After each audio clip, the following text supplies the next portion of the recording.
নমস্কার, আমি অজিত ব্যানার্জি আপনাদের সকলকে জ্যোতিষী টিউটোরিয়ালে স্বাগত জানাচ্ছি।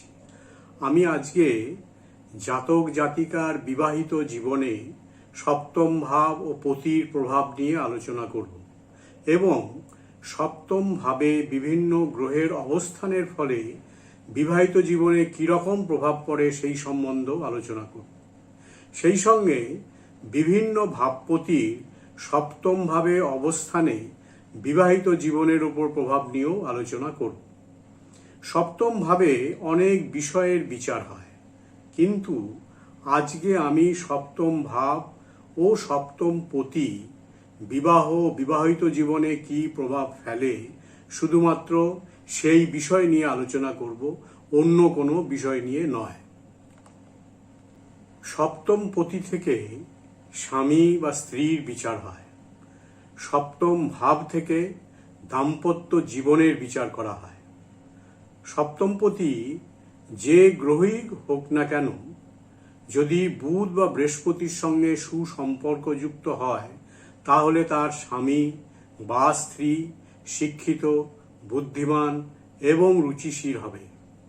আবার সপ্তমে যদি উচ্চস্থ গ্রহ থাকে বা সপ্তমপতি যদি উচ্চস্থ হয় তাহলে তার যোগ্যতা এবং মর্যাদা সম্পন্ন স্বামী বা স্ত্রী লাভ হবে।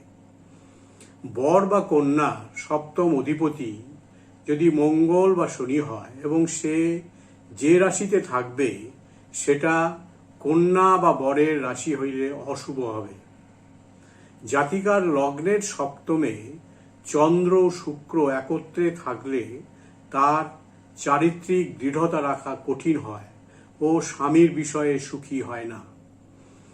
জাতিকার রাশি বা লগ্নের সপ্তমে মঙ্গল ও শুক্র একত্রে থাকলে অথবা নবাংশ চক্রে মঙ্গল ও শুক্র নবাংশ বিনিময় করলে কিংবা মঙ্গল ও শুক্র একই নবাংশে থাকলে জাতিকা পরপুরুষগামিনী হয়। জাতিকার সপ্তম স্থান ধনু বা মীন রাশি হইলে তার স্বামী চরিত্রবান, সংযমী এবং ভাগ্যবান হয়। জাতিকার সপ্তম স্থান বুধ বা শনির ক্ষেত্র হইলে জাতিকার স্বামী ক্লিব অর্থাৎ ইম্পর্টেন্ট হতে পারে। জাতিকার রাশি বা লগ্নের সপ্তমে বুধ ও শনি একত্রে থাকলে তার স্বামীর ধ্বজভঙ্গ রোগ হতে পারে। জাতিকার লগ্নে বৃহস্পতি, সপ্তমে চন্দ্র এবং দশমে শুক্র থাকলে তার স্বামী সম্পদবান এবং অত্যন্ত ধনবান হয়। জাতিকার জাতচক্রে রবি, শনি বা মঙ্গল সপ্তমপতি হইয়া দুস্থানগত হইলে তার জরায়ুর রোগ হতে পারে। সপ্তমপতি যদি ষষ্ঠে থাকে তাহলে হয় স্বামী বা স্ত্রী রোগে ভুগবে, নইলে শত্রু ভাবাপন্ন হবে। সপ্তমপতি যদি অষ্টমে থাকে তাহলে স্বামী বা স্ত্রী তার জন্য সংকট সৃষ্টি করবে। সপ্তমপতি যদি দ্বাদশে থাকে তাহলে শরীর, মন বা অর্থের ব্যয় ঘটাবে।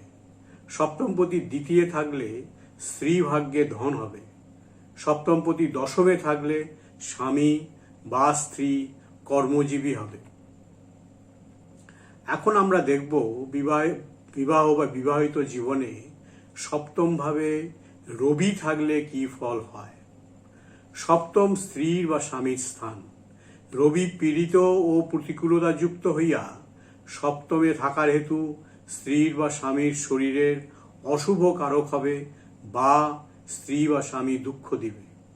সপ্তমে থেকে রবির লগ্নে দৃষ্টি থাকায় জাতকেরও শরীর ভালো যাবে না এবং শরীরের কষ্ট বিষয়ক চিন্তা তার অবশ্যই থাকিবে। স্ত্রীগণের জন্ম সময়ে লগ্নের সপ্তমে রবি থাকিলে জাতিকা স্বামীকে ত্যাগ করিবে অথবা স্বামী কর্তৃক তক্তা হইবে। তার হৃদয় সবসময় তাপিত থাকে। তুঙ্গী ও সক্ষেত্রগত রবিতে এই সকল কুফল প্রদান করে না। রবি সপ্তম ভাবস্থ হলে স্ত্রীহানি ও সুখ নষ্ট হয়। সপ্তম ভাবস্থ রবি স্ত্রী বিরোধের কারণ। এখন দেখব বিবাহ বা বিবাহিত জীবনে সপ্তম ভাবে চন্দ্র যদি থাকে তাহলে কি ফল হয়। সপ্তম স্ত্রীর বা স্বামীর বিচার্য স্থান। এই স্থানে শুভ চন্দ্রের স্থিতিতে স্ত্রী বা স্বামী থেকে সুখ ভোগ হবে। সপ্তম স্থান কামজ স্থান, জাতক বা জাতিকার বিপরীত লিঙ্গের স্থান। এই স্থানে চন্দ্রের অবস্থানে জাতক বা জাতিকার কামজ আবেশ বেশি থাকে, অর্থাৎ যৌন আকর্ষণের ভাবটি প্রবল হয়। ফলে বিপরীত লিঙ্গের প্রতি জাতকের আকর্ষণ বাড়িয়ে তোলে, অথবা বিপরীত লিঙ্গের জাতক বা জাতিকা সপ্তমস্থ চন্দ্রজাত ব্যক্তি বা নারীর প্রতি আসক্তি অনুভব করে। ভোগকারক চন্দ্র এবং শুক্র সপ্তমে থাকিলে নরনারীর যৌন চেতনা অধিক থাকে। জাতকের শোভনা স্ত্রী লাভ হয়, তাহাতেও তাহার কামের তৃপ্তি হয় না। শাস্ত্রকার এই স্থলে পুরুষের বহু পত্নী এবং স্ত্রীগণের বৈধব্যের কারণ বলিয়াছে। এখন দেখব যে বিবাহ বা বিবাহিত জীবনে সপ্তম ভাবে মঙ্গল থাকলে কি ফল হয়। সপ্তমে মঙ্গলের ফল শুভ নয়। সপ্তম স্থান বিবাহ ও বাণিজ্য স্থান। এই স্থানে মঙ্গলের অশুভ স্থিতিতে জাতক বিবাহ হেতু বা বাণিজ্য হেতু সমস্যায় থাকবে, যার থেকে তার সহজে ফিরে আসা সম্ভব হবে না। মঙ্গলের মধ্যে অহং ভাব আছে। দাম্পত্য জীবনে স্বামী বা স্ত্রীর অহং ভাব, আত্মসর্বস্বতা থাকিলে দাম্পত্য জীবনে দুঃখ আসে। এই মঙ্গল সপ্তমে থাকিলে এই ভাব বর্ধিত করে। ফলে দাম্পত্য জীবনের ক্ষেত্রে সপ্তমে মঙ্গল অশুভ। মঙ্গল সপ্তমে থাকলে জাতকের স্ত্রীহানি বা বিচ্ছেদ হয়। সপ্তমস্থ মঙ্গল শনি দৃষ্ট হইলে স্ত্রীহানি হবেই, কিন্তু বহু গ্রহের শুভ দৃষ্ট হইলে হানি হয় না। মঙ্গল সপ্তমে থাকলে জাতক দাম্পত্য সুখ বঞ্চিত, বিবাদ প্রিয় এবং সাংসারিক বিষয়ে অসুখী হয়। এখন দেখব যে বিবাহ বিবাহিত জীবনে সপ্তম ভাবে যদি বুধের অবস্থান হয় তাহলে কি ফল হয়। সপ্তম ভাবটি কামজ ভাব। বুধ বালক গ্রহ, যৌনক্রিয়ার সামর্থ্য তার একটু কম, তবে বীর্যক্ষরণের অপ্রতুলতা হেতু তার দুর্বলতা ঘটে না। সেই কারণে সুরত ক্রিয়ায় স্বাস্থ্যের সামর্থ্যতা বেশি থাকে। ফলে সপ্তমে বুধ থাকলে জাতক ঘন ঘন কামকলায় অংশগ্রহণ করতে পারে, যা যুবতীর পক্ষে প্রীতিদায়ক হয়। বুধ সপ্তমে থাকলে জাতকের স্ত্রী সুন্দরী ও সুশীলা হয়। সে ব্যক্তি ধনবান, সত্যবাদী, সুশীল হয় এবং একাধিক বিবাহ করে। ওই বুধ নিজ রাশিগত কিংবা অস্তগত হইলে জাতকের স্ত্রী বন্দা হয়। বুধ সপ্তমে দত্তক রাশিতে এবং সপ্তমপতি অশুভ স্থানে থাকলে চারিত্রিক ত্রুটি দেখা যায়। এখন আমরা দেখব যে বিবাহ বা বিবাহিত জীবনে সপ্তম ভাবে বৃহস্পতির অবস্থানের কি ফল হয়। সপ্তম কামজ ভাবের কারক গৃহ, কিন্তু বৃহস্পতি কামজ ভাবের গ্রহ নয়, শুক্র কামজ ভাবের গ্রহ। ফলে এই স্থলে তথা কামজ স্থান সপ্তমে কামজ বিরোধী বৃহস্পতির অবস্থানজনিত প্রভাবে জাতকের প্রতি তার গুণগত প্রভাব হেতু মহিলা তার প্রতি অনুরক্ত থাকবে। বৃহস্পতি সপ্তমে থাকলে অথবা সপ্তম ভাবকে দৃষ্টি করিলে জাতিকা ধর্মপরায়ণা হয়। সে প্রতিসেবাকে ধর্মাচরণের স্বরূপ জ্ঞান করিয়া থাকে, কিন্তু সপ্তম ভাবগত নিচস্থ বৃহস্পতি জাতিকাকে অবিবেচক এবং লোক দেখানো ধর্ম প্রবণা করিয়া থাকে। কোনো কোনো ক্ষেত্রে অশুভ বৃহস্পতির সপ্তম স্থিতিতে যৌন ব্যভিচার হতে দেখা গেছে। এমন ক্ষেত্রে শুক্র এবং কেতু বৃহস্পতির সঙ্গে সম্বন্ধ যুক্ত থাকে। এখন আমরা দেখব সপ্তম ভাবে শুক্রের অবস্থানে বিবাহিত জীবনে কি ফল হয়। সপ্তম স্থানকে কলত্র স্থান বলে। কলত্র কারক শুক্র সপ্তমে থাকলে কলত্র তথা স্ত্রী বা স্বামী থেকে সুখ হয় না। কারক ভাবনাশায় ও জ্যোতিষিক সূত্রটি এই স্থলে প্রযোজ্য হয়েছে। সপ্তম কামজ ভাব, বিষয়ভাবের ঘর। এই ঘরে বিলাসী গ্রহ শুক্রের স্থিতিতে জাতকের অধিক কামজ বা বিষয়গত বিলাস বা ব্যসন হবে ধরা সঙ্গত। সপ্তমে চন্দ্র শুক্রের অবস্থানে যৌন চেতনা বৃদ্ধি করে। জাতকের শোভনা স্ত্রী লাভ হয়, তাহাতো তার কামের তৃপ্তি হয় না। শাস্ত্রকার এই স্থলে পুরুষের বহুপত্নী এবং স্ত্রীগণের বৈধব্যের কারণ বলিয়াছেন। সপ্তমভাবে নিচস্থ ও পাপপীড়িত শুক্র জাতিকাকে মদনাতুরা ও ভ্রষ্টা করিয়া থাকে। এখন আমরা দেখব শনি যদি সপ্তমে থাকে তাহলে বিবাহিত জীবনে কি প্রভাব ফেলে। শনি সপ্তমে জাতকের সুন্দরী স্ত্রী, সুন্দর মিত্র, উত্তম ধনের কারক যেমন, তেমনি এইগুলির দীর্ঘ স্থায়িত্ব দেয় না। কারণ শনির রস ধর্মে হতাশার কারক ভাব আছে। ফলে জাতক স্ত্রী, মিত্র, ধন পেয়েও হতাশ হয়। লগ্নের সপ্তমে শনি থাকলে জাতিকার স্বামী রোগ পীড়িত, দুর্বল ও মলিন বেশি হয়। স্বামী বার্ধক্য ভাবাপন্ন বা বৃদ্ধ হয় এবং বিলম্বে বিবাহ হয়। শনি সপ্তম স্থানে থাকলে জাতক রোগযুক্ত, সাংসারিক ব্যাপারে অসুখী, নিজ সংসর্গের দরুন মলিন চিত্ত বিশিষ্ট ও কুরূপা রমণীর স্বামী হয়। তার বিলম্বে বিবাহ হয়। স্বীয় উচ্চক্ষেত্রে, মূল ত্রিকোণে বা স্বক্ষেত্রে শনি সপ্তমস্থ হলেও সপ্তম ভাবের অশুভ হয়। এখন আমরা দেখব যে রাহু যদি সপ্তমে থাকে তাহলে বিবাহিত জীবনে কি ফল হয়। জাতকের সপ্তমে রাহুর স্থিতিতে স্ত্রীর স্বাস্থ্য অশুভ যাবে এবং জাতকের নানা প্রতিবন্ধকতায় পরিবেশ থেকে দুঃখ, তার আশার নাশ হবে এবং নিন্দা বা অপবাদের শিকার হবে। জাতক রোগ পীড়িত ও স্ত্রী যেন অনুরক্ত হয়, তার স্ত্রী ঝগড়াটে হয় ও তার পত্নী সুখের হানি ঘটে। জাতিকার লগ্নের সপ্তমে রাহু থাকিলে জাতিকা অসুখী এবং কলঙ্কিনী হয়। কিন্তু সপ্তম ভাবগত তুঙ্গী রাহুতে জাতিকা স্বামী সুখে সুখী হয়। রাহু সপ্তমস্থ হলে জাতকের হৃষ্ট হয়। তার স্ত্রী উন্মদবৎ অর্থাৎ হিতাহিত জ্ঞানশূন্য, কুবুদ্ধিযুক্তা, পাপ অনুরক্তা ও নানা রোগযুক্তা হয়। ওই রাহুর ওপর যদি রবি ও চন্দ্রের দৃষ্টি থাকে তবে জাতকের স্ত্রী বিয়োগ হয় এবং নিজের হৃষ্ট হয়। সপ্তমে কেতু পত্নী বিষয়ে অসুখী করে এবং পত্নীর স্বাস্থ্য ভালো যায় না। সপ্তমে রাহু থাকলে বা রাহুর দৃষ্টি থাকলে দাম্পত্য জীবনে মতানৈক্য সহ একাধিকবার বিবাহের চুক্তি ভঙ্গ হয়। এখন আমরা দেখব যে বিভিন্ন ভাবপতি যদি সপ্তমে থাকে তাহলে বিবাহিত জীবনে কি ফল ঘটে। লগ্নপতি সপ্তমে থাকলে যৌবনে স্ত্রীলাভ ঘটে। সপ্তমস্থ লগ্নপতি জাতককে অবশ্য স্ত্রৈণ করে। লগ্নপতি সর্বদাই সপ্তম ভাবে বিরুদ্ধ গ্রহ হয়।